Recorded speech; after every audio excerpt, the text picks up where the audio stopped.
Hey, I'm Willie from the Zombie Star, and this week we are just catching up with weekly releases. I mean, at this rate, I think I'm just doing monthly releases. These books have been out for some time, but books that I've been reading on a monthly basis, and just are still just really some awesome stuff that I've been enjoying. Let's see what I've been reading or been able to catch up with reading this week in comics. Starting with Nottingham from Mad Cave Comics, this did take a brief pause after issue 5 and has come back, and I'm barely caught up with issues number 6 of Nottingham. But I mean, look at this cover. Number 7 is the issue that I'm at. I've described Nottingham as kind of a really fun but dramatic and drastic play on the classic folktale of Robin Hood. The title showcases classic characters like Robin of Locksley, Sheriff of Nottingham, and even Maid Marian, but gives them such a spin that they are completely unrecognizable from anything that you may know, from any medium of how the story has been told. For 7 issues now, we've followed the Sheriff of Nottingham, and in this iteration of the Sheriff, he is very by the book. Kind of always gets his guy, kind of law enforcer, and has been on the heels of a very bloodthirsty and brutal serial killing Robin Hood. Maid Marian kind of really takes this very deceptive role as a character that really has been adding a lot of spin to this drama. Another way that Nottingham really deviates from the classic folklore is it kind of focuses and expands on the current conflict that the story includes, which is a war between England and France. Robin of Locksley and the Sheriff of Nottingham, sworn enemies, have found themselves in a situation where they might have to be allied with each other for a greater conflict. Maid Marian as well is taking advantage of this chaotic conflict to seize power of her own. I really do appreciate Nottingham for its writing, where it has been able to tell kind of a larger story outside of Nottingham and really give us some really well-developed characters without the cost of its pacing or the intensity and the drama and the action that is definitely well-balanced in this title. When it comes to the artwork of this book, I'm just going to let this cover of issue number 7 kind of speak for itself. That is easily my favorite cover so far. This is Maid Marian, by the way. Like I said, these characters really take on such different personas than what we are used to for a Robin Hood style of story. But yeah, I cannot get over how much I love this cover.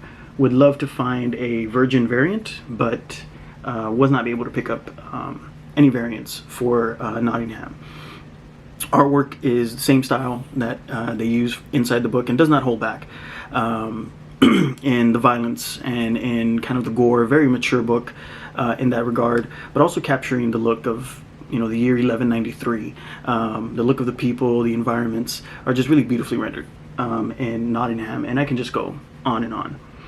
But this is the cover for number 7, easily my favorite, but I mean that's hard to do because this is the Sheriff of Nottingham. And one thing that I just discovered is that they're not wraparounds, but they do have kind of added art on the back. That is just really awesome. And again, this is and yeah, I mean, check this out. Again, very much an M for mature for Nottingham, but absolutely loving this. All right. Berserker issues number 7 this week. This is a really awesome cover. And issues number 8.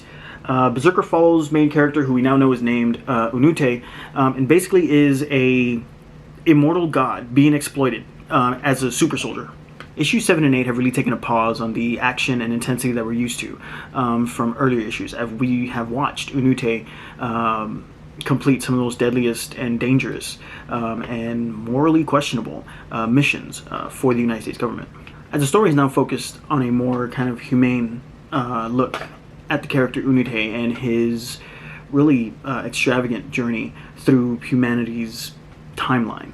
And also is beginning to focus on the very dangerous and manipulative characters that are around Unute trying to fulfill some very nefarious agendas. And in this, I feel that issue number 8 kind of solidifies the title's main antagonist and really shows us that despite how powerful Unute might be, he is still at the whim and at the mercy of characters that are seemingly helping and caring for him, but ultimately are using him.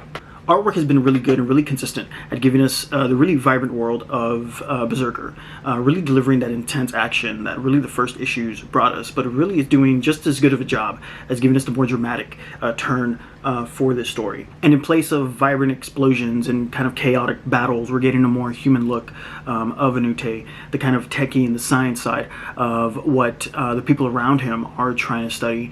But I think what is really done well is that human look of Unute, and where we might have known him as this great and powerful super soldier that is completely unstoppable. 7 and 8 have been really good at building him as the victim and kind of somebody who is vulnerable to those around him, and I think the artwork captures that beautifully. Cover work for Berserker is usually very different, and really isn't always a representation of what kind of the inside of the book looks, but still that just leaves for kind of more diverse look for the books. We did not pick up any variants for these, but this is issue number 8, and this is issue number 7. This is more like what the artwork looks like for the book, but this is a lot of fun. Very kind of in-depth kind of story as well, just as an action-packed story as well. This is Berserker 7 and 8. All right. Radiant Red from Image Comics. This is an offshoot or kind of a extension of the Radiant Black series, also from Image Comics. And this is kind of our issue number 1, although it's cover for 1 since issue 1. Issue 2 has already been released, and issue number 3 is what we are caught up with. Radiant Red focuses on Satomi, which is only one of the characters that receives the power of the black hole in the Radiant Black series. And unlike her Radiant counterparts, Red succumbs to crime and violence very easily, really deviating from the morality tale that Radiant Black started with, making this a very different kind of story. Satomi quickly captures the attention of criminal organizations looking to exploit her abilities. She, in turn, tries to capitalize on this until she's introduced to a different perspective by an unlikely ally. Radiant Red is a really great story on its own, but it's really fun to read and seeing how it parallels with Radiant Black.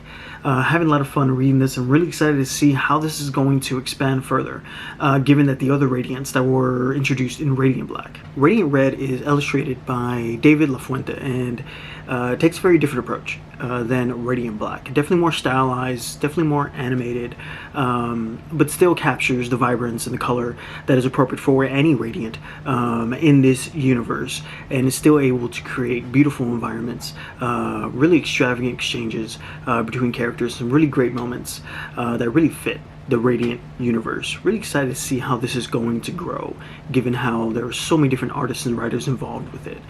This is Radiant Red. This is issue number 3, standard cover. Issue number 2, also standard cover. Did not pick up any variants for this. I think the only variants I picked up for any Radiant was Radiant Black issue number 1.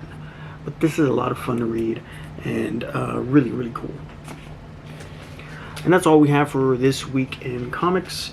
Some really cool stuff that we've been reading. I will try to catch up with weekly releases, but this is what we're reading for now. Some really cool titles. Really highly recommend every single one of them. And I will see you guys next time. I'm waiting for the Zombie Star, and thank you guys for watching.